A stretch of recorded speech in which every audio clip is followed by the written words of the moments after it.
Dios y la patria, se abre la sesión. El acta de la sesión número 8 se da por aprobada por no haber sido objeto de observaciones y el acta de la sesión número 9 queda a disposición de las señoras y señores diputados. La secretaria abogada dará lectura de la cuenta. Gracias, presidenta. Se han recibido un oficio respuesta del fiscal subrogante, señor Javier Armendáriz, por el cual excusa la inasistencia del fiscal nacional a la sesión de hoy por compromisos ineludibles agendados de forma previa. No obstante, hace presente las siguientes consideraciones. Acciones de Fiscalía respecto al informe Análisis de Funcionamiento Residencial en los Centros Dependientes del Servicio Nacional de Menores. Se refiere también a los antecedentes investigativos contenidos en el informe policial de la Policía de Investigaciones respecto a investigaciones del caso Sename, correspondiente a la Fiscalía Regional de los Lagos, sin que sea procedente, dice, que el fiscal nacional pueda referirse a tales antecedentes, teniendo en consideración además que le está impedido impartir instrucciones u ordenar realizar u omitir la realización de actuaciones en casos particulares de conformidad a lo dispuesto en el artículo 17, letra A, de la Ley 19.640, Orgánica Constitucional del Ministerio Público. Y C, también se refiere a la investigación del incumplimiento de la obligación de denunciar por funcionarios de Sename, esto último en atención a lo expresado por el diputado señor Zafirio en esta comisión sobre negligencia del Ministerio Público en la investigación del delito de omisión de denuncia por parte de funcionarias del Sename. Este documento con el detalle fue enviado a los correos de las y los integrantes de la comisión.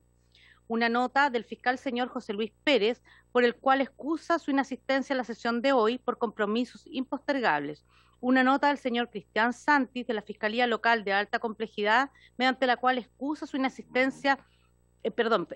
inasistencia de la fiscal señora Paola Zárate a la sesión de hoy por encontrarse haciendo uso de su feriado legal. En cuanto a esta excusa, habían en primer lugar afirmado que iba a venir alguien en reemplazo y posteriormente dejaron sin efecto tal correo. Y finalmente una nota al fiscal regional subrogante de la región del Biobío, mediante el cual excusa la inasistencia a la sesión de la fiscal regional titular señora Marcela Cartagena por encontrarse en comisión de servicios fuera de la región del Biobío, desarrollando diligencias investigativas en causas a su cargo. Esa es toda la cuenta, presidenta. Muchas gracias, secretaria. Ofrezco la palabra sobre la cuenta. Diputado Sandón. Es diputado Zafirio también. Y luego el diputado Zafirio. No, a ver, más claro el agua, ¿no? Claramente no se quiere venir, no se va a venir, porque que todos fallen, ninguno tenga un posible reemplazante, alguien que pueda presentarse en vez de la persona citada, o sea, invitada. La verdad que yo creo que tendremos que ver por otro lado por dónde insistir, pero claramente la Fiscalía no es el camino porque solo las respuestas de hoy dan prueba de eso. El diputado Zafirio, presidenta, quiere la palabra también. Muchas gracias. Diputado Zafirio, tiene la palabra. Gracias, presidenta. Quiero saludar a nuestros invitados y a los diputadas y diputados. Presidenta, hay una frase en el punto 3 del oficio del fiscal nacional subrogante, el señor Armendáriz, que dice lo siguiente: por último, respecto de lo indicado por el honorable diputado Zafirio en la sesión de esta comisión investigadora de fecha 3 de enero del presente año sobre la negligencia del Ministerio Público en la investigación del delito de omisión de denuncia por parte de funcionarios del Sename que trabajan en los centros residenciales, es posible señalar lo siguiente. Nuevamente debo hacer presente la distorsión que el Ministerio Público hace de lo que se dice y se pide del Ministerio Público en esta comisión. Digo esto por lo siguiente. Lo que yo señalé es que desde el 2018, que es el año en que el Ministerio Público recibe el informe de la Fuerza de Tarea de la PDI, no ha habido avances sustantivos en la investigación de los delitos de connotación sexual, psicológica o física cometido en contra de los niños que se encuentran bajo la tutela del Estado. En ningún momento, y tengo la versión taquigráfica en mi poder, hice referencia a la omisión de denuncia. La omisión de denuncia es una cuestión bastante menos trascendente que un delito de violación o de explotación sexual infantil. Sin embargo, la respuesta del fiscal nacional subrogante pone el énfasis en el delito de omisión de denuncia, que claro, como prescribe en 6 meses, obviamente que no podía el Ministerio Público ejercer ninguna acción transcurrido ese plazo. Pero es sorprendente, es francamente sorprendente la pertinaz negativa del Ministerio Público de colaborar con otro poder del Estado, como es el Congreso Nacional, a través de la Cámara de Diputados, que es quien tiene las facultades fiscalizadoras, en un tema tan relevante como es precisamente la investigación de las redes de protección o de explotación sexual infantil en nuestro país. Yo creo que eso tiene que quedar muy bien establecido en el informe, Presidenta, la nula colaboración del Ministerio Público al trabajo de esta comisión. Gracias. Muchas gracias, diputado Zafirio. ¿Hay más solicitudes de palabra? No, Presidenta. Muchas gracias, secretaria. Yo voy a tomar la palabra entonces solamente para enfatizar en lo que ha planteado el diputado Zafirio. Es lamentable y duele ver cómo un poder del Estado se niega a colaborar en algo que es tremendamente sensible y es una herida para los chilenos y chilenas, que es el abandono de los niños y niñas al encargo del Estado, las redes de explotación sexual comercial de niños y niñas bajo el cuidado del Estado. No me imagino algo más doloroso para nuestro país que enfrentarnos a esto y ver cómo el Ministerio Público no solamente se escucha negligente en los relatos de cada uno de nuestros intervinientes, de nuestros invitados, de nuestros citados a esta comisión, sino que ver que se niegan a dialogar, a conversar, a buscar en qué estamos fallando, cómo podemos mejorar, si acá todos queremos lo mejor para Chile, para los niños y las niñas. Esta comisión investigadora no es un tribunal de justicia, acá no venimos a juzgar a las personas, queremos encontrar formas de evitar que niños y niñas sigan siendo explotados sexualmente bajo la protección del Estado. Entonces la verdad es que cuesta entender la desidia por parte del Ministerio Público a colaborar con este objetivo. Espero que también quede así consignado en el informe final. Ofrezco la palabra en puntos varios. No, si no hay solicitudes de palabra en puntos varios, entonces voy a iniciar la orden del día, que tiene por objeto continuar con el objeto de esta comisión investigadora. Y en primer lugar, le voy a dar la palabra a la subsecretaria de Prevención del Delito, la señora María José Gómez García. Por su intermedio a todos los honorables diputados y diputadas que son miembros de esta comisión, y también agradecerle especialmente pese a estos problemas técnicos que tuvimos en un principio, que me haya puesto en primer lugar para intervenir en esta comisión, dado que tengo que asistir a la sala del Senado a la discusión del proyecto de ley de amenaza. Primero, señalar, Presidenta, que he sido citada a esta comisión para que me refiera, y cito textualmente, a las redes de explotación sexual comercial de niños, niñas y adolescentes en residencias del Sename o bajo el cuidado del Estado, en cualquiera de sus modalidades de las que hubiera tenido conocimiento en particular, o a la forma en que se esté abordando esta temática por la institución que represento. Sobre lo primero, me permito señalar a la comisión que, como cualquier funcionaria pública, y más aún en mi calidad de autoridad de gobierno, si hubiera tenido conocimiento directo de alguna de las situaciones como las que la comisión investiga, no solo lo habría denunciado de inmediato para que el niño, niña o adolescente vulnerado en sus derechos más fundamentales fuera objeto de las medidas de protección por parte de los tribunales, sino que además habría presentado las acciones judiciales que correspondieran para perseguir a los responsables.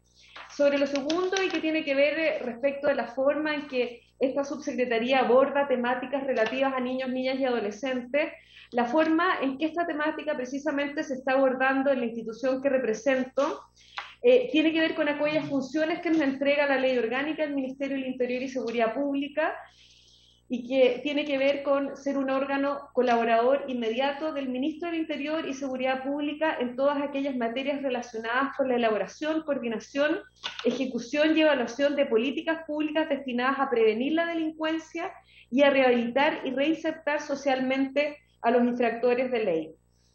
tal como lo han explicado otras autoridades y funcionarios que asistieron previamente a esta comisión, el sensible y muy relevante tema que ocupa a este grupo de honorables y honorables diputadas y diputados que están participando en esta comisión investigadora está dentro de las ocupaciones, atribuciones y, más importante aún, competencias de otros organismos del Estado, tanto la Directoria del Servicio Nacional de la Protección especializada a la niñez y a la adolescencia, María José Castro, como su homóloga del Servicio de Reinserción Social Juvenil, Rosario Martínez, explicaron en sesiones anteriores la existencia de programas de protección especializados en explotación sexual, comercial, infantil y adolescente, y las medidas que están tomando el CENAME y el nuevo Servicio de Mejor Niñez, precisamente tanto para prevenir y perseguir estos delitos como para cuidar a nuestros niños, niñas y adolescentes que han sufrido esta devastadora y traumática experiencia.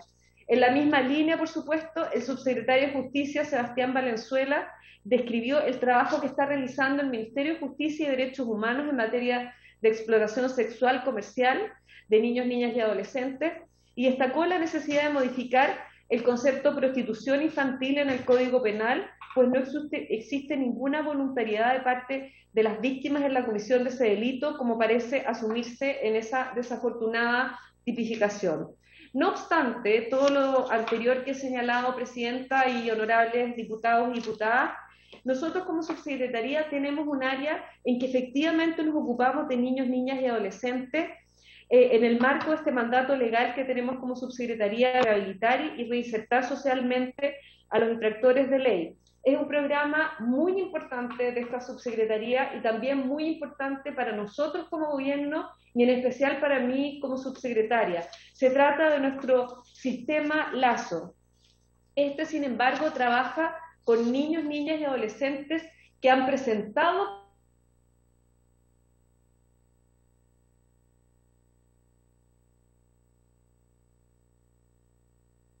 conductas transgresoras, que han sido víctimas de este sistema.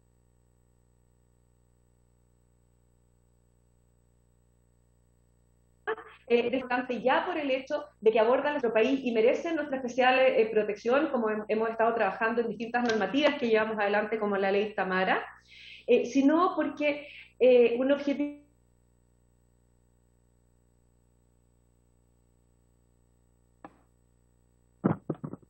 central de esta cortado, no solo al entorno familiar. Se escucha cortado, señora secretaria. ¿Todo el rato? Sí, a ratos.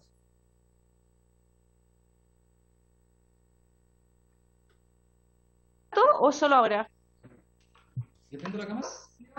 Me voy a cambiar me voy a cambiar. Ahí me conecté a otro computador. ¿Me escucha? Con eco ahora. Apágalo y por favor quítale ahí. ¿Ahí me escuchan bien? Sí, ahí sí.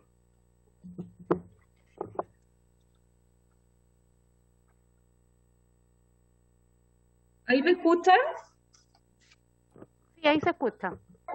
Ya, perdón, pero esto es ley de Mercy, un tema que me importa. Sí, no se preocupe. No se preocupe. ¿Alcanzaron a escuchar algo o no escucharon nada? Sí, escuchamos. Bueno, como les señalaba, nosotros como subsecretaría tenemos un programa muy importante en nuestro sistema LAZO que aborda un tema que para nosotros es fundamental como gobierno y en especial para mí como subsecretaria porque aborda la situación de nuestros niños y niñas y adolescentes que representan el futuro del país, pero además que son un grupo de nuestra sociedad que necesita nuestra especial atención y también nuestra especial protección. Da lo mismo. Uno de los objetivos muy fundamentales de nuestro sistema LAZO es precisamente que nuestros niños, niñas y adolescentes se mantengan viviendo dentro del hogar sin cometer delitos, sin ser encarcelados, por supuesto, y por lo tanto sin ser referidos a algún lugar donde tenga que estar bajo la custodia del Estado, como podría ser el caso del CENAME. Por eso es un programa tan importante para nosotros como subsecretaría, en que abordamos no solo la situación del niño, sino de todo su entorno familiar. este sistema de lazos que tenemos acá en la subsecretaría tiene 3 componentes que abarcan distintas situaciones de riesgo de nuestros niños, niñas y adolescentes. El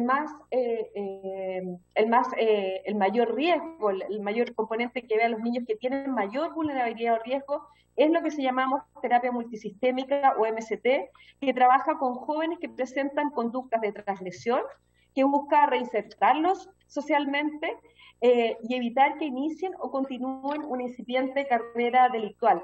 Aquí es fundamental el trabajo que se realiza con los padres, con quienes están a cargo de estos niños y con los niños. Sin embargo, nuestro programa, nuestro sistema Lazo, es de carácter ambulatorio y requiere siempre que exista un adulto responsable, pues se trabaja no solo con el niño, niña o adolescente, sino con su entorno familiar, y todos sus componentes buscan precisamente fortalecer las habilidades parentales o las del cuidador responsable, porque es la forma que tenemos de ir afianzando las relaciones al interior de la familia y de promover que estos niños sigan, ojalá viviendo en el hogar junto con sus familias, sigan asistiendo al colegio, no presenten, por ejemplo, el consumo de sustancias problemáticas, ni tampoco cometan delitos. El programa opera en las comunas en que está a lo largo del país a través del programa de seguridad integrada PSI 24 horas de Carabineros de Chile, del cual se obtiene un listado de niños y jóvenes que han sido detenidos por la comisión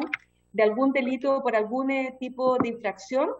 En base a ese listado y a otras fuentes de derivación, que pueden ser el colegio, incluso información que obtengamos a través de los mismos vecinos de la familia, son los equipos de detección temprana, EDT, que están compuestos por una dupla psicosocial, los que acuden al domicilio de los jóvenes para realizar una evaluación de los factores de riesgo que presenta este niño, niña o adolescente, luego de lo cual derivan el caso a la oferta programática apropiada que tenemos en el marco de este sistema Lazo. De este modo, este sistema de detección temprano, el que acude a la familia y si existe el consentimiento por parte de esta, se da curso a la evaluación y a la derivación correspondiente, que en ningún caso se demora más de 30 días.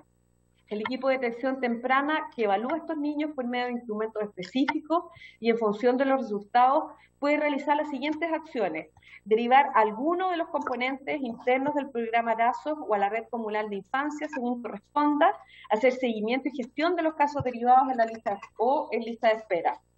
En todos los casos provee un informe con sus determinantes y sugerencias de líneas de intervención en función del mismo. Detección temprana puede participar en instancias de coordinación interagencial con organismos de la red comunal de infancia u otros para una atención más eficaz.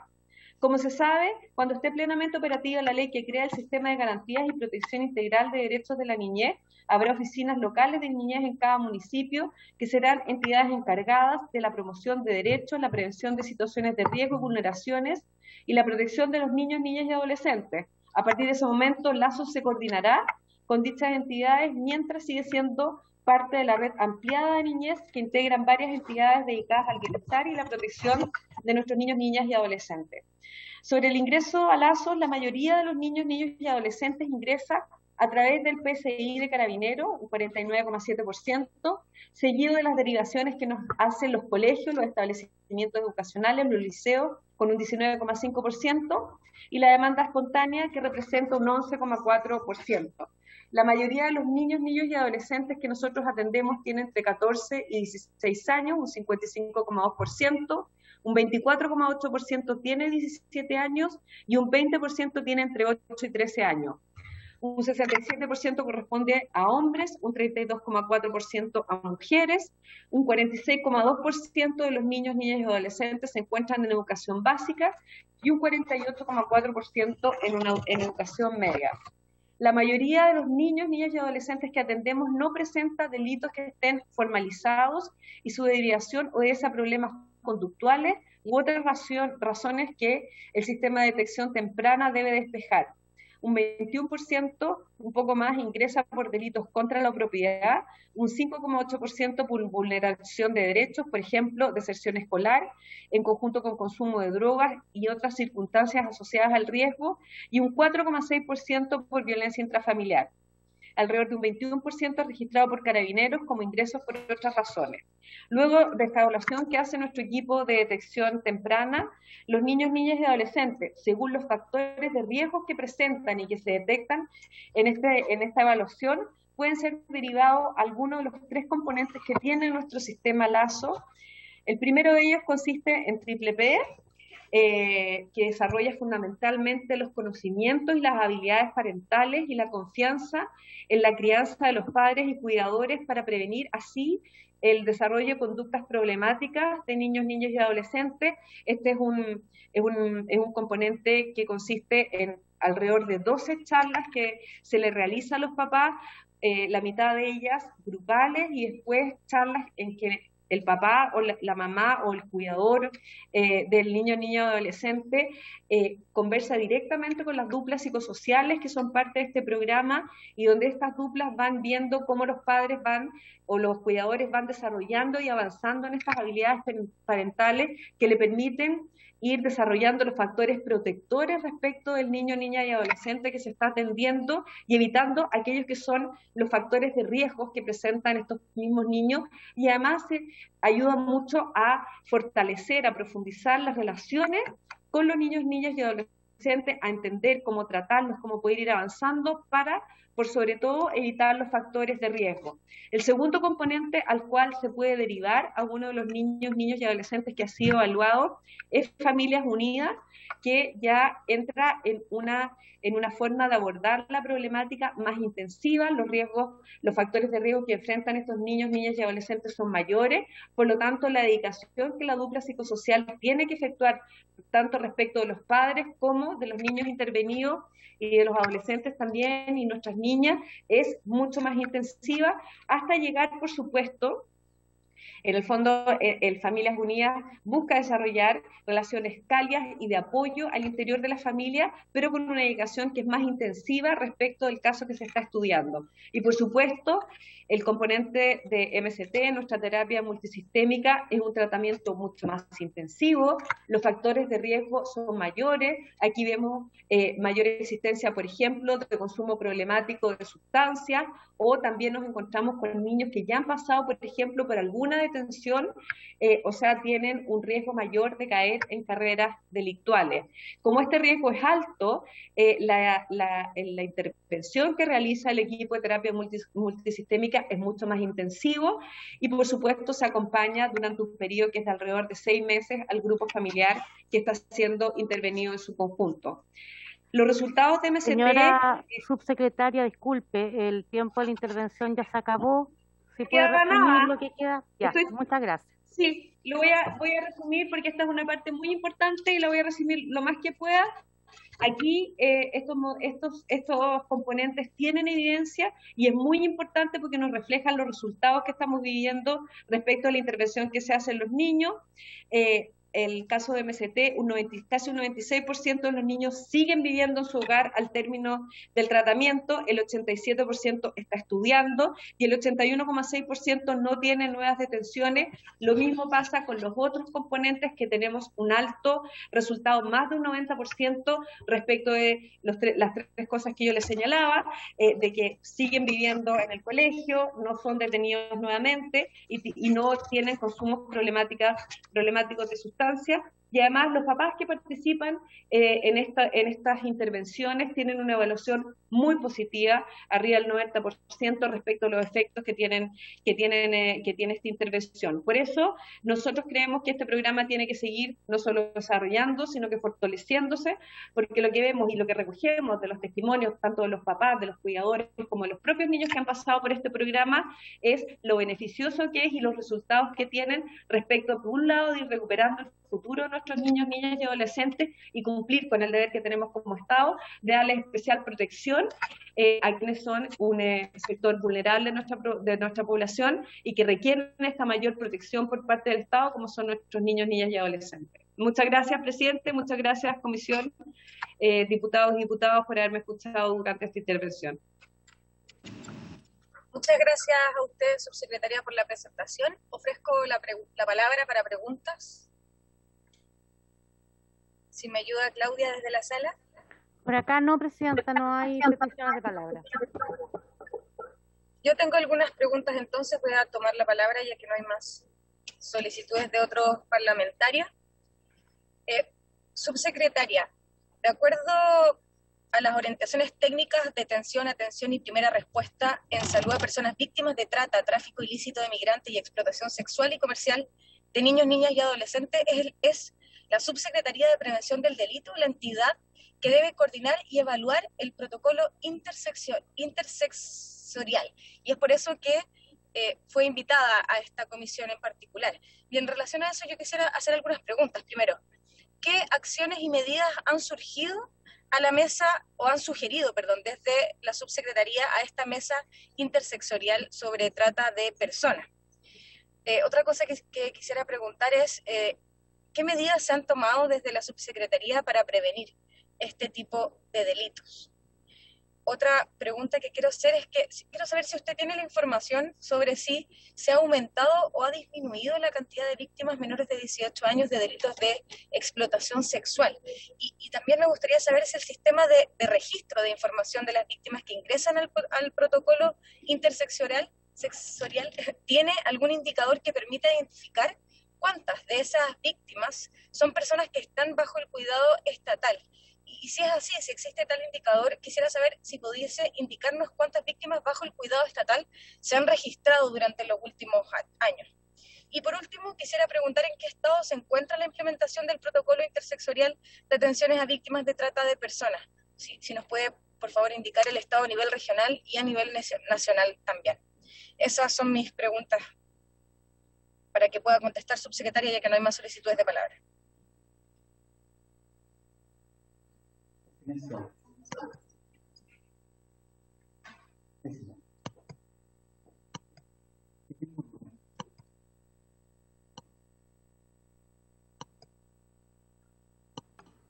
Presidenta. ¿Sí? Le podría pedir porque no escuché bien la primera, pero como usted sabe, estaba teniendo problemas técnicos, no escuché bien la primera intervención. No hay problema. De la pregunta, perdón.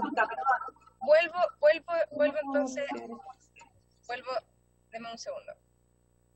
Ya, ahora sí. Vuelvo entonces. Le decía que según las orientaciones técnicas de detención, atención y primera respuesta en salud a personas víctimas de trata, tráfico ilícito de migrantes y explotación sexual y comercial de niños, niñas y adolescentes, es la Subsecretaría de Prevención del Delito la entidad que debe coordinar y evaluar el protocolo intersectorial. Entonces, en relación a eso, le hice las preguntas que venían, que cuáles son las acciones que se han sugerido por parte de la subsecretaría a esta mesa intersectorial sobre trata de personas. Le quería preguntar también qué medidas ha tomado la subsecretaría para prevenir este tipo de delitos y si han aumentado la cantidad de víctimas menores de 18 años de delitos de explotación sexual y si el sistema de registro de información de las víctimas que ingresan al protocolo intersectorial tiene algún indicador que permita identificar cuántas de esas víctimas son personas que están en un estado bajo el cuidado estatal, y si es así, si pudiese indicarnos cuántas víctimas bajo cuidado estatal se han registrado. Y por último, preguntar en qué estado se encuentra la implementación del protocolo intersectorial de atención a víctimas de trata de personas, si nos puedes indicar a nivel nacional y a nivel regional. Esas eran las preguntas. ¿Se escuchó bien ahora? Sí, presidenta. A ver, nosotros como Secretaría de Prevención del Delito, nuestro rol de atender a las víctimas de distintos delitos violentos está dado precisamente a través de nuestro programa de apoyo y atención a víctimas, en que nosotros cumplimos con el deber del Estado de brindarle apoyo psicológico y jurídico. Yo quería decirle que esta se envió en el oficio la semana pasada. Sí, absolutamente, sí tengo el oficio.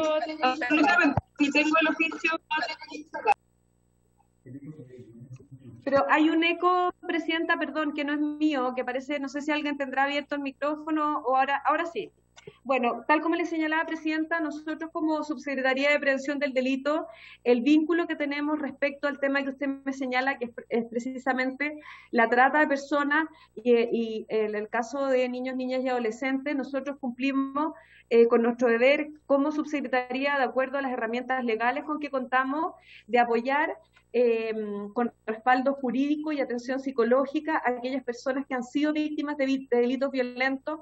Uno de estos, lo que usted señala, y en ese marco nosotros participamos de la mesa que usted menciona, pero todo lo que es relativo a la implementación del protocolo que usted afirmó es parte de la labor que realiza la Subsecretaría del Interior y también respecto a lo que usted me pregunta, de la contabilización de las víctimas y el desarrollo y la implementación de este protocolo. Si usted tiene a bien, Presidente, yo puedo recabar los antecedentes a través de la Subsecretaría del Interior y enviárselos a la Comisión, porque en este momento yo no dispongo de ello, porque tal como yo le señalo, nosotros como Subsecretaría cumplimos el deber y el rol del Estado de acompañar a estas víctimas, tanto con atención jurídica como con respaldo psicológico. Perdón, con respaldo de atención psicológica, Presidenta. Perfecto. Gracias, Subsecretaria. ¿Hay solicitudes de palabra? No, Presidenta, acá no por lo menos.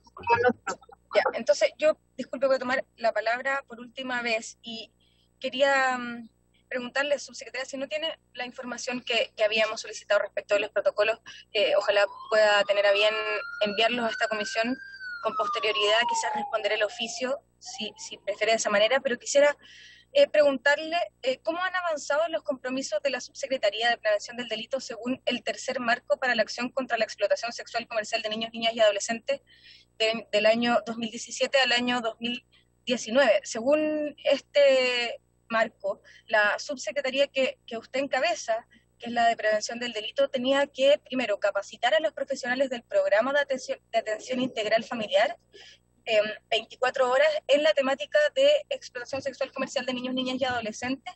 Tenían que identificar relatores, organizar capacitaciones, etc. Y segundo, tenían que generar un protocolo de derivación de situaciones de explotación sexual comercial de niños, niñas y adolescentes detectadas en usuarios de programa de atención integral familiar 24 horas. Quisiera saber cuántas reuniones de coordinación se realizaron, si se confeccionó y se socializó este protocolo y cómo han avanzado en esta materia por parte de la Subsecretaría. Por último, eso, Subsecretaria. Presidenta, yo con gusto le puedo enviar la información, pero a mí en la citación que me llegó se habla de la red de explotación sexual comercial de niños, niñas y adolescentes en residencias del Senado de Cuidado del Estado como parte integral de la temática de esta comisión en cualquiera de sus modalidades de las que hubiera tenido conocimiento en particular o en la forma en que se está abordando esta temática por la institución o la organización que yo represento. Nosotros, por supuesto, tenemos especial atención respecto de las situaciones que afectan a los niños, niñas y adolescentes, tanto respecto de su tratamiento, de los protocolos de atención, como de las capacitaciones, pero la información específica no la tengo en este minuto y yo puedo enviársela a la comisión con mucho gusto, Presidenta, a la brevedad posible para que ustedes cuenten con todos los antecedentes al respecto. Perfecto. Igual solamente mencionar que las preguntas que le hago son aquellas que dicen relación con explotación sexual comercial de niños, niñas y adolescentes y con compromisos adquiridos por la Subsecretaría de Prevención del Delito en esta temática en particular.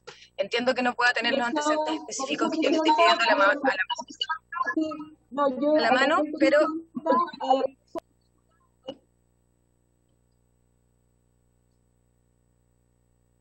No la escuchamos, Subsecretaria. Sigo teniendo problemas técnicos. No se preocupe, pero vamos a recibir... señalarle que respecto a que los casos que usted menciona... Presidenta, si me permite. Sí, diputado Zafiria. Presidenta, llevamos 50 minutos. Nos queda 1h10 de sesión y nos quedan muy poquitas sesiones. Yo le rogaría que le pusiéramos término a la intervención de la subsecretaria y poder continuar con el resto de los invitados. Gracias. Sí, diputado Zafiria, no se preocupe, así lo vamos a hacer. Subsecretaria, si quiere cerrar.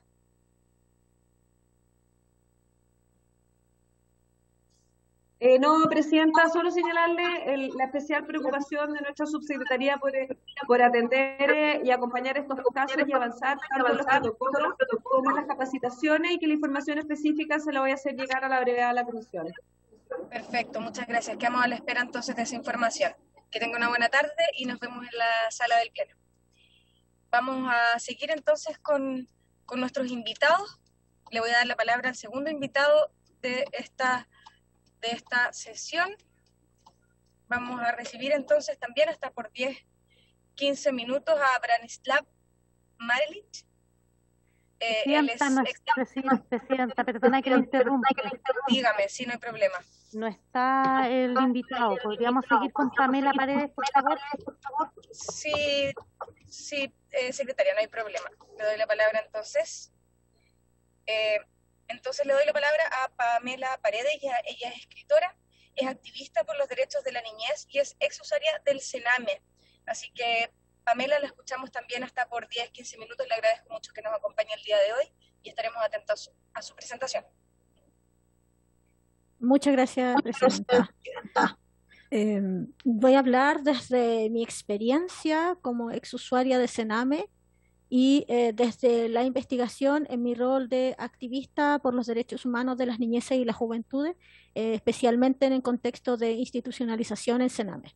Creo que partir por hablar desde cómo están sociabilizadas las niñas y los jóvenes a través del sistema adultocéntrico, que es muy importante tenerlo en consideración en base a todas las violencias que pueden vivir, ya que todas las violencias que viven las niñeces y las juventudes se insertan dentro de este sistema, que es una estructura sociopolítica y económica, cuya tiene una matriz sociocultural, de aspectos simbólicos, materiales, sexuales, por supuesto, y corporales. Desde ahí también me cabe mucho la duda de por qué se habla tanto de niños cada vez que se menciona a las víctimas del delito que nos compete hablar acá, cuando en realidad desde diversos estudios, ya sea desde ONG Raíces, desde el estudio del Hogar de Cristo, del dicho al derecho, Ser Niña en Sename, mayormente las víctimas de este delito son niñas y adolescentes sociabilizadas mujeres.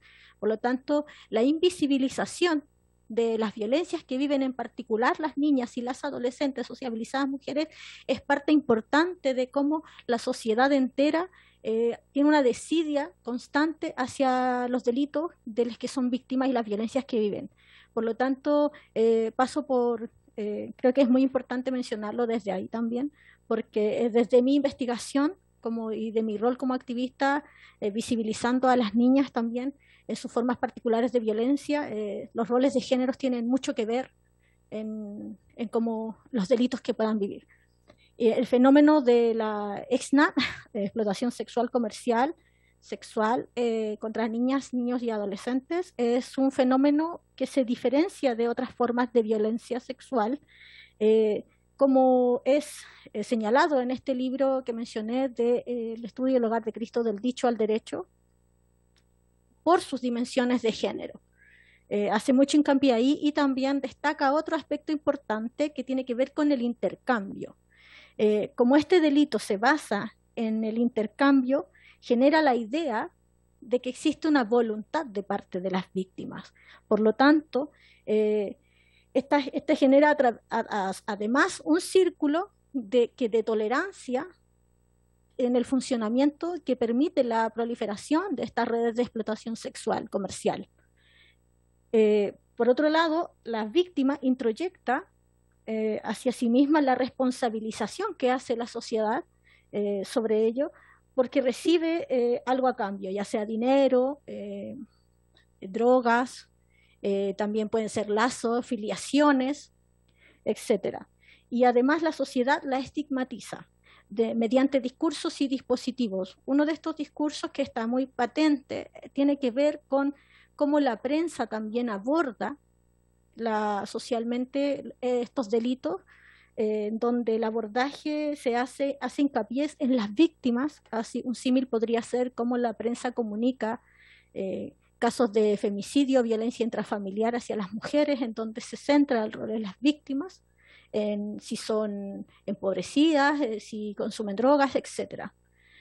Otra dimensión de esta estigmatización tiene también que ver con la criminalización social, judicial e institucional que hace la sociedad sobre las víctimas, en donde se vuelve criterio para determinar su calidad de víctima, diferentes cosas como, por ejemplo, vemos un enfoque tremendamente criminalizador en los abordajes institucionales sobre las víctimas, en donde se ponen se le da una relevancia a si son consumidoras de drogas, a si son infractoras de ley. Por lo tanto, casi todos los enfoques tienen que ver con la prevención de los delitos que las víctimas de explotación sexual comercial puedan generar, más allá de prevenir ser víctimas de este delito. O sea, los abordajes tienen que ver con los delitos que estas víctimas cometen, más que la prevención de este delito sobre esas víctimas.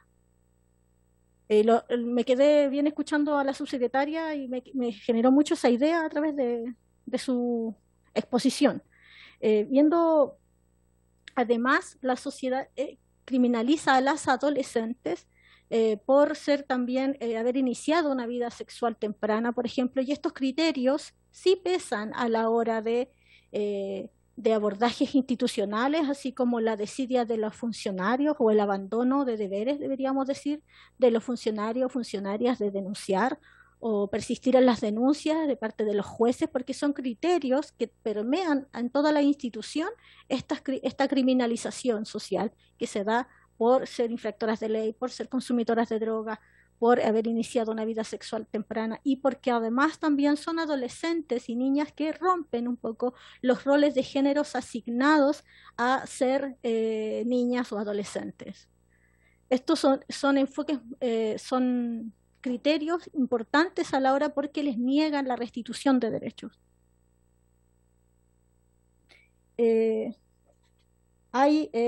Por otro lado, cabe la duda de por qué me queda la duda de qué delito o en base a qué se les genera la reparación si no existe el delito que tipifica la explotación sexual comercial.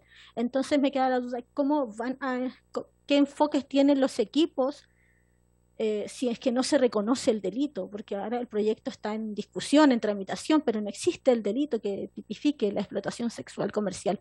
Por lo tanto, ahí me cabe la duda de cuál es la figura legal bajo la cual van a ser intervenidas las víctimas, que son judicializadas, o bajo qué enfoque se les interviene en estas medidas de reparación. Al no haber un reconocimiento social del delito, ¿qué es lo que están incorporando, de qué delito fueron víctimas, por ejemplo? Por otro lado, también el abordaje que tienen las instituciones son, al respecto de la ESNA, quiero decir, es de modelo tutelar. Por lo tanto, que las soluciones propuestas implican limitar toda vez las libertades, las autonomías y aumentar las vigilancias. Por lo tanto, también surge otra pregunta de cómo podemos pensar mecanismos de prevención o mecanismos de abordaje que incorporen, ¿no?, espacios de participación, espacios que promuevan la autonomía. Y por otro lado también, cómo es que Sename, o ahora Mejor Niñez, también incorpora a sus intervenciones educación sexual integral que previene el abuso emocional y el abuso sexual. Una intervención cortita, así que era eso mi participación. Perfecto. Muchas gracias, Pamela, por tu presentación. Ofrezco la palabra. Acá en la sala no, presidente, no hay nadie. Muchas gracias, secretaria. Yo voy a hacer una única pregunta, que es la misma pregunta que le hice hace algunos días a otra persona que vino a relatar desde su vivencia, y es ¿qué tipo de reparación cree que el Estado tiene que implementar con urgencia para los niños, niñas y adolescentes que fueron víctimas de explotación sexual comercial mientras estaban bajo el cuidado del Estado? Esa es mi pregunta. Si me puede contestar, tiene la palabra. El tipo de reparación creo que es muy importante enfocarse en la restitución de derechos, ¿ya? Pero no solamente entendida como la judicialización. Y sé que no es mío. A ver si mejor ahí. Bien, perfecto. ¿Me escuchan? No, dejé de Diga escuchar. nomás, señora Paredes. Ya. Perfectamente. Muchas gracias. Se escucha. Se entiende como restitución de derechos solamente la institucionalización sobre las víctimas de delitos. Mediante la institucionalización se vicia, como está el sistema, se vuelve otras formas de violencia institucional. Por lo tanto, siento que la restitución de derechos no es solo posible mediante la institucionalización. Cabría poder ejercer mecanismos de reparación, por ejemplo, o de en qué momento la institución puede hablar de desjudicialización, porque la judicialización criminaliza y se introyecta esa identidad de delictual dentro, en las adolescentes, los usuarios de Sename que pasan por, que son institucionalizados mediante la ley de responsabilidad penal adolescente. Entonces ahí creo que de forma integral cabría acceso a la salud, cabría el acceso a la educación, cabría incluso la vivienda segura, porque por ejemplo muchos adolescentes salen de la institución, egresan de la institución y vuelven a casas en donde fueron vulneradas, no tienen redes de apoyo en sus comunidades, por lo tanto les queda la sobrevivencia mediante delito y son más vulnerables a ser víctimas del delito de explotación sexual comercial, porque es una forma de acceder a mecanismos de sobrevivencia económico.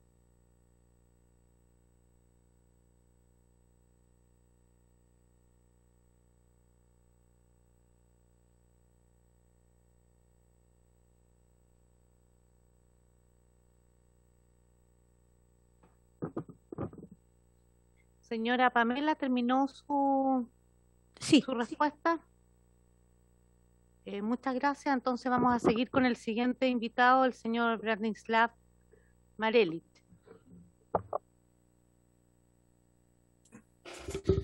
Muchas gracias por la invitación y buenas tardes a todos y todas. Señora presidenta, señores diputados. Yo creo que voy a hacer una exposición bien directa y bien precisa con respecto al tema y al tenor del cual se me ha convocado. Y yo lo voy a hablar desde tres posiciones. Quizá una primera posición desde mi experiencia, ahora no estoy representando necesariamente al Instituto Nacional de Derechos Humanos, pero sí cuando fui director. Luego una segunda experiencia como parte de una iniciativa, de una acción judicial que estoy realizando con la magistrada Geldre, que ya lo ha expuesto en un evento anterior en la Cámara. Y simplemente una opinión personal con respecto al tema que se nos convoca. Yo lo primero, desde un punto de vista de las redes de explotación sexual y la precariedad de que las niñas y niñas están en las residencias del Sename o bajo cuidado del Estado, el Instituto Nacional de Derechos Humanos realizó una misión de observación y quiero ponerlo en contexto porque ha sido una misión de observación del año 2017 que fue bastante difícil, no estuvo exenta de dificultades de mucha índole. Pero ese informe también, si se ve a la luz de los informes realizados por la Cámara, las dos comisiones investigadoras en materia general de Sename, pero también visto a la luz del informe de Naciones Unidas y también visto en los otros informes que se han publicado, incluido el informe Geldre, el informe es una constatación y un hito de que las cosas no están bien, las cosas no están bien en términos muy generales. Y si bien las redes de explotación sexual propiamente tal no fueron identificadas porque la forma de aproximación de un estudio general en materia de derechos humanos lo impide, evidentemente se identificaron otros aspectos y otros factores que sí han sido identificados y que se han sido hablados a lo largo de la sesión de la Cámara, de la Comisión Especial. Y tiene que ver, desde mi punto de vista, desde el abandono en términos muy generales. Cuando el sistema abandona, cuando el sistema no se preocupa o no custodia, existen las posibilidades para que las redes de explotación entren, sean apoyadas, sean toleradas, sean de todas las formas de la criminalidad penal en cuanto a las redes. Y las redes de explotación sexual no son algo que uno pueda inmediatamente encontrar. Se han visto a lo largo de los años que han explotado, pero en el tiempo siguiente, a pesar de que tenemos la constatación de la realidad, tenemos la constatación de que han existido, parece ser que no han sido completamente identificadas. Y acá quiero dejar presente que la aproximación que uno debería tener, una de las aproximaciones que debería tener no es lo netamente penal, porque parece ser que cuando hablamos de explotación sexual y abuso sexual contra niños y niñas, todos nos vamos al área penal solamente estamos viendo la perspectiva de cuál es la condena efectiva y cuál es la investigación. Y todo se radica y todas las miradas van a un solo órgano. Y es correcto que la investigación penal se exija que sea acorde con los principios de efectividad, eficiencia y que sea una garantía efectiva a la vulneración de derechos. Sin embargo, también hay muchas otras instituciones que tienen que estar en la primera línea o antes, en la prevención, pero también en la garantía. Si el rol del Estado va a ser, y será el rol del Estado, decir que cuando se identifican casos de vulneración de derechos en general y específico en abuso sexual, se va a oficiar a Fiscalía o se va a radicar esto en derecho penal, lo que estamos haciendo es que estamos transmitiendo la responsabilidad o dejando la responsabilidad a un solo órgano, que la tiene, por supuesto, pero un fenómeno tan global, solamente ver desde el punto de vista de la sanción penal. Y acá lo que tenemos que hacer desde muchos puntos de vista es la garantía. Es no solo pensar desde el punto de vista del ofensor penal, que por supuesto que el ofensor penal es relevante para la sanción, pero acá lo que nosotros estamos pensando también es la garantía de derecho, y la garantía de derecho no necesariamente hay que conducir con una investigación penal, la garantía de derecho tiene que venir antes. Y acá yo quiero dejar presente que en materia de abuso sexual en general, el Instituto tuvo recomendaciones, realizó recomendaciones en el informe publicado en el 2018. Estas recomendaciones están en el informe publicado y son recomendaciones de corto y mediano plazo. Una recomendación, por ejemplo, de corto plazo, estamos hablando del año 2017-2018, es la creación de mecanismos, protocolos y condiciones que promuevan la detección permanente y temprana de situaciones de vulneración de abuso sexual, porque la detención y la detección y detención temprana del abuso en sí misma es una medida preventiva. Lo que nosotros nos deberíamos preguntar es si el Estado ha recogido, el Estado, no el Estado en su conjunto, sino que el Estado específicamente, el Poder Ejecutivo y los organismos colaboradores y los organismos directamente involucrados en la protección de niños han recogido esta recomendación de corto plazo. Y una recomendación de mediano plazo, por ejemplo, es una, especialmente en materia de abuso sexual, los y las trabajadoras de los centros deben estar capacitadas y contar con las competencias para una escucha efectiva a los niños y niñas a fin de identificar situaciones de riesgo de abusos sexuales consumados. Claro, si nosotros lo vemos desde el punto de vista penal, que ya per se es difícil la denuncia penal en casos de abuso, sobre todo de niños, que además no se sienten en sí mismos víctimas por la desprotección y por la situación de abandono, también tenemos que pensar que los trabajadores y las trabajadoras tienen que ser lo suficientemente capacitados para poder identificar esta situación. Y aquí no estoy diciendo que los trabajadores y las trabajadoras no quieran denunciar, sino que también tienen que tener la herramienta. Lo que nosotros nos deberíamos preguntar, y para no, podría leer todas las recomendaciones de corto y mediano plazo que realizó el Instituto, que además son replicadas por Naciones Unidas en el informe de visita del Comité de Derechos del Niño. Lo que nos deberíamos preguntar es que más allá de la sanción penal deberíamos ver si las medidas de prevención y de gestión directa y de garantía de derechos han sido cumplidas. Porque por lo menos acá, en materia de abuso sexual, nadie podría decir de que esto no se dijo antes, sino que esto está.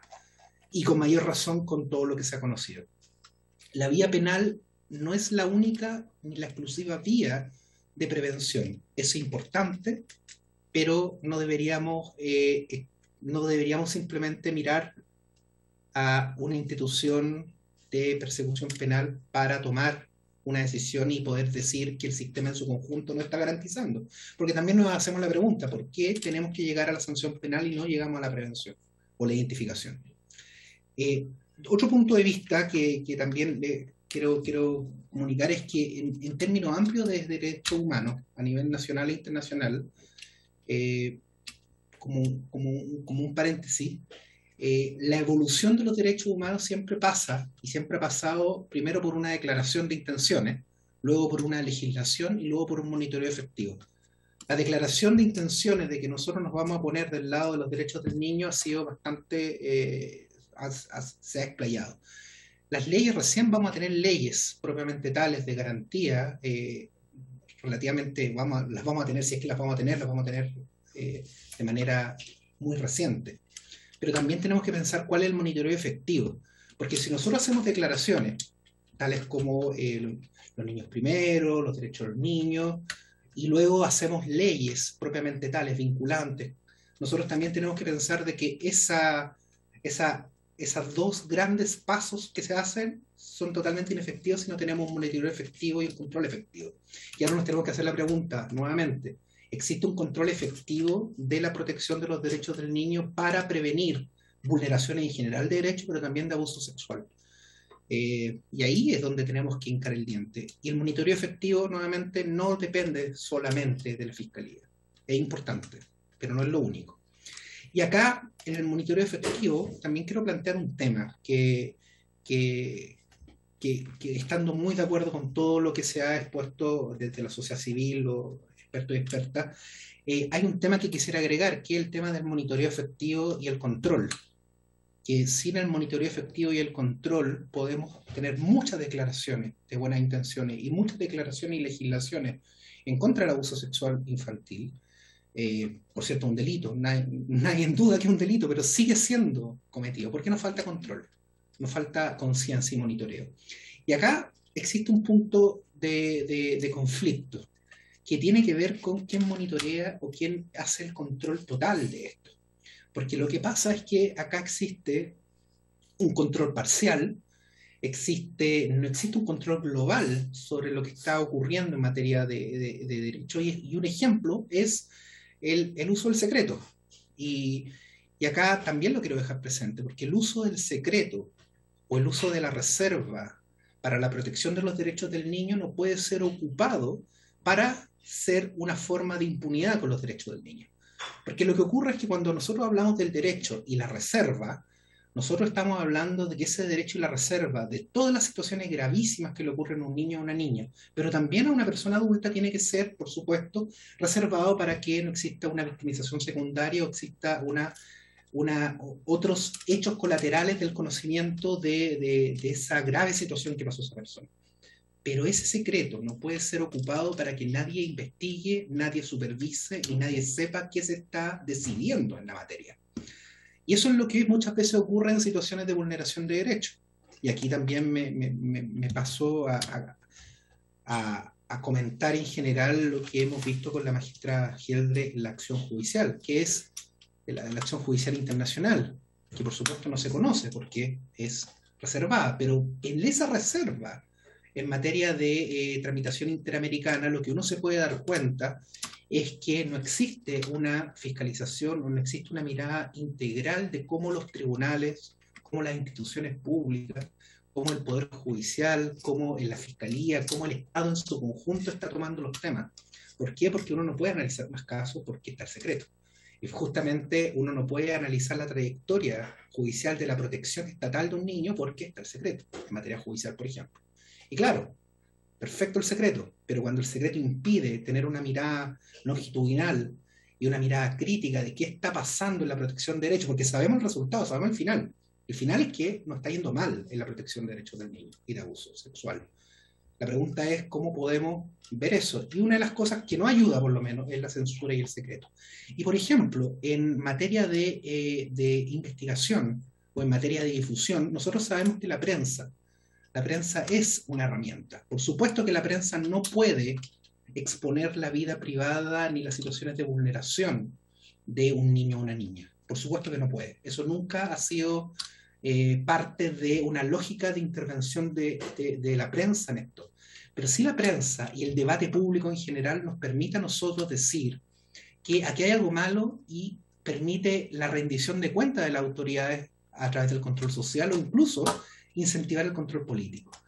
Pero cuando el gobierno y el Estado le pide a cada uno de los tribunales, y aquí voy a un hecho muy concreto, los tribunales, y a través de los curadores ad litem, generalmente el programa Mi Abogado, le han pedido a los tribunales de justicia que prohíban la información o difusión de asuntos tan amplios del Sename o de materia de protección de la infancia a los canales, a Televisión Nacional, a la Red Televisión Chilena, Canal 13, a Telecanal, a la Red, a Mega Media, CNN Chile, y le ha dicho, usted no puede informar de estos temas.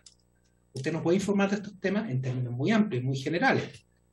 Algunos tribunales ofician a los canales y dicen específicamente, usted no puede informar sobre este caso. Pero otros oficios dicen, usted no puede informar sobre la cantidad de casos. Y eso es lo que impide leer.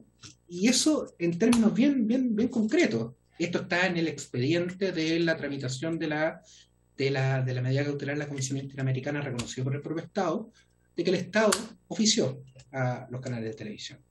Y esto, lejos, en términos bien amplios, lejos de proteger a los niños, parece ser una forma de que esto no se debata. Y justamente cuando no se debate es cuando no tenemos cambio. Por tanto, si se va a proteger la privacidad de los niños, se proteja, por supuesto, pero que eso no sirva de una excusa para que esto no se hable. Y justamente hemos tenido un desincentivo del debate público. Y probablemente el único lugar donde tenemos la posibilidad de debatir hoy sobre la protección de los niños desde el punto de vista institucional en abuso sexual es esta comisión investigadora. Porque los canales ya no lo pueden hacer. Por una decisión del Estado validada por no todos los tribunales de familia, pero por la gran mayoría de aquellos. Porque hay varios tribunales de familia que se negan a hacer esto, por ser demasiado amplio. Y eso también es un punto de partida para que nosotros pensemos si el monitoreo efectivo es realmente efectivo, si es que el secreto que se está interpuesto para proteger a los niños se está ocupando para que no se vean ni se debatan estas situaciones. Solo para terminar, es dejar solamente esto sobre la mesa, es que en general lo que nosotros tenemos que hacer es monitoreo, pero nosotros también tenemos que pensar que el sistema, ¿por qué el sistema permite esto?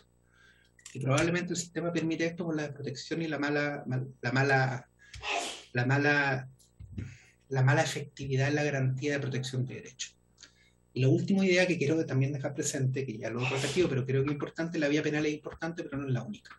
No podemos simplemente mirar hacia un lado en la vía penal porque hay muchas otras organizaciones que tienen que prevenir. Y la prevención no es algo de ciencia ficción. La prevención es algo que, por lo menos el Instituto, el año 2017-2018, ya le dijo cómo podría empezar. Y muchos otros informes al respecto también han sido así. Muchas gracias, señora presidenta, señores diputados. Muchas gracias a ti, Branislav, por tu presentación. Ofrezco la palabra entonces a los señores y señoras diputadas para preguntas. ¿Presidenta? Sí, diputado Zafirio, tiene la palabra. Muchas gracias, presidenta. Bueno, obviamente agradecer a don Branislav Marelich. Corrí el riesgo y dije su nombre y su apellido. Nos ha entregado una información, no solo nos ha entregado en esta comisión una información muy valiosa, también fue un gran partícipe de las investigaciones que esta Cámara ha hecho durante los últimos 10 años, particularmente en el periodo en que estuvo a cargo del Instituto de Derechos Humanos. Sin embargo, creo que es de tal importancia lo que ha señalado respecto del silencio instruido a los medios de comunicación por parte de órganos del Estado respecto de las temáticas de vulneraciones de derechos a niños, niñas y adolescentes, que quisiera, por su intermedio, presidenta, solicitarle que nos pudiera enviar copia digital de el documento donde consta aquella aquella afirmación hecha en la comisión. Creo que va a ser muy valioso para las conclusiones, que además podamos informar a la sala que organismos del Estado han intervenido frente a los medios de comunicación para impedir que la realidad de niños, niñas y adolescentes se conozca. Esa era mi petición, Presidenta. Muchas gracias. Presidenta. La diputada Castillo, Presidenta. No, Olivera. Perdón, Olivera. ¿Está? A mí también me anota después. ¿Está por ahí? Sí.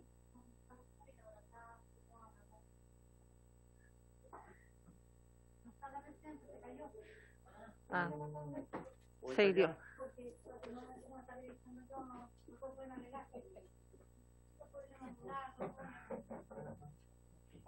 Yo pido la palabra. Ah, no. Dadas las dificultades técnicas de la presidenta, le voy a presidir por algunos minutos. Tiene la palabra la diputada Olivera y después la diputada Castillo.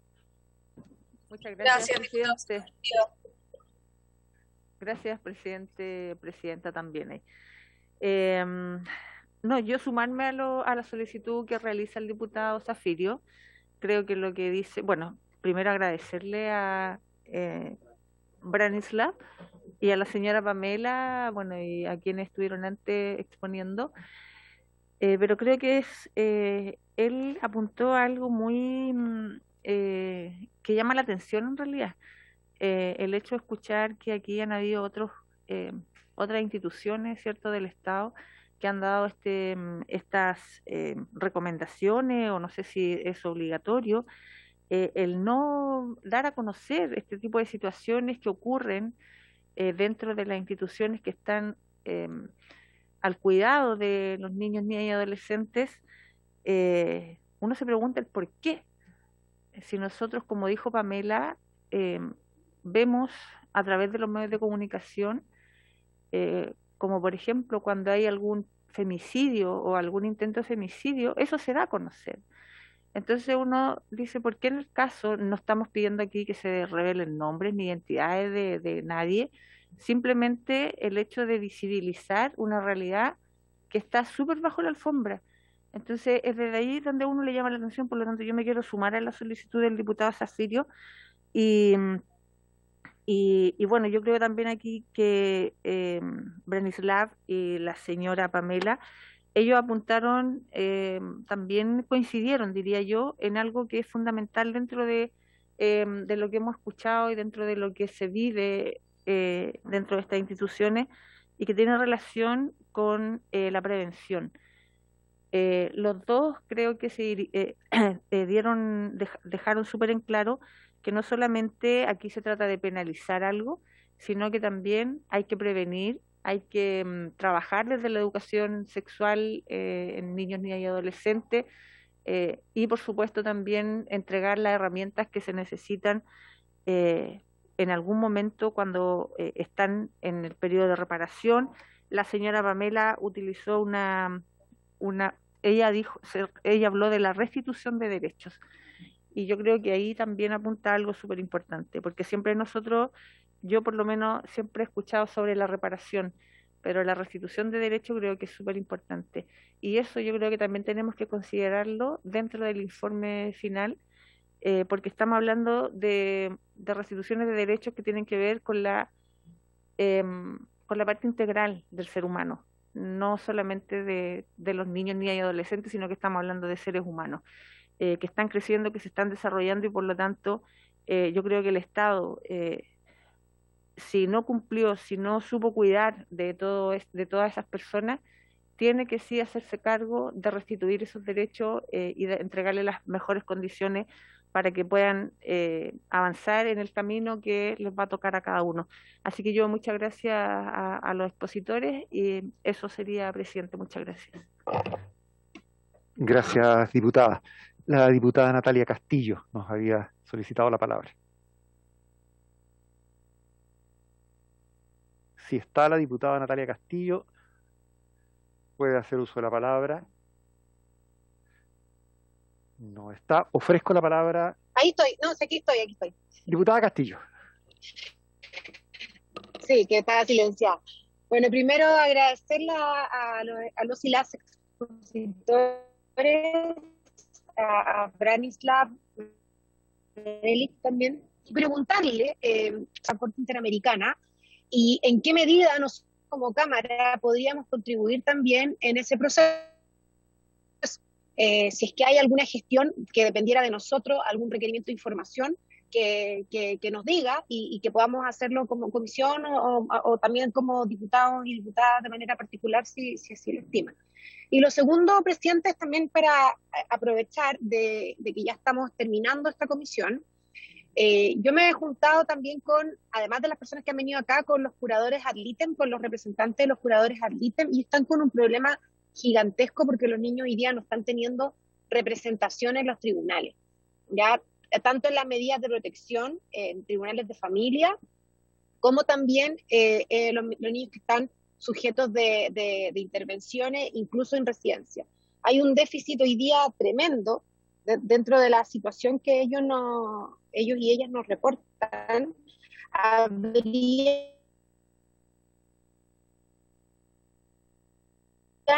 Por ejemplo, solo el centro de medidas cautelares donde los niños asistencia. Esto también lo dijo anteriormente la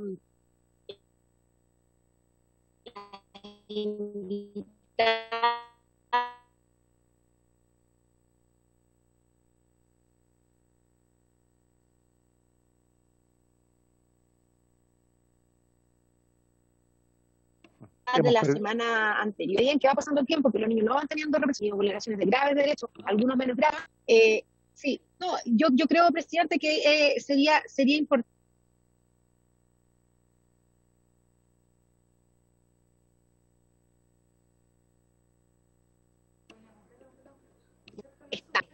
Eso, presidente. Lamento comunicarle, diputada, que escuchamos el 10% de lo que dijo porque hay problemas técnicos con la transmisión. Si puede repetir por si hay una petición que resolver, por favor.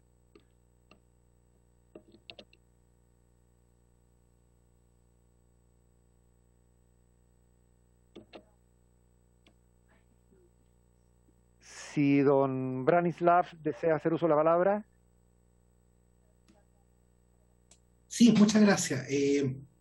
Voy a hacer, a su requerimiento, señor presidente, y también, como decía la diputada Olivera, vamos a remitir la información correspondiente que se nos solicita. Y con respecto a lo que me preguntaba la diputada Castillo, también vamos a hacer llegar a ¿cómo se podría ayudar el trámite internacional por parte de la Cámara? Creo que de antemano la primera gran ayuda, y creo que es algo positivo, no solo desde el punto de vista internacional, es que esta comisión avance como ha avanzado y con un informe completo. Eso es el mejor apoyo que uno puede tener, sobre todo que se puede tener para los derechos de los niños. Y solamente también dejar presente que si bien se dijo anteriormente en la presentación de Pamela con respecto a la restitución de derechos, yo solamente quiero agregar una dimensión, que las reparaciones, es muy importante el cese de la restitución el cese de la violación y la restitución de derechos, pero también las reparaciones simbólicas. Creo que en reparaciones simbólicas hay harto que no se ha hecho en cuanto a decir y aceptar que han existido negligencias estatales y que en las negligencias estatales existe un compromiso de que eso no va a volver a ocurrir. Y esas reparaciones simbólicas pueden ser desde compromiso hasta actos, hasta memoriales, hasta muchas cosas que creo que sobre todo en materia de derechos de infancia son muy, muy relevantes, como también para dejarlo presente. Muchas gracias, señor presidente. Al contrario, muchas gracias por su colaboración, don Branislav Marelich. Ofrezco la palabra. Si no hay más intervenciones, habiéndose cumplido el objetivo para el cual fue convocada, agradecemos la presencia de nuestros invitados y se levanta la sesión.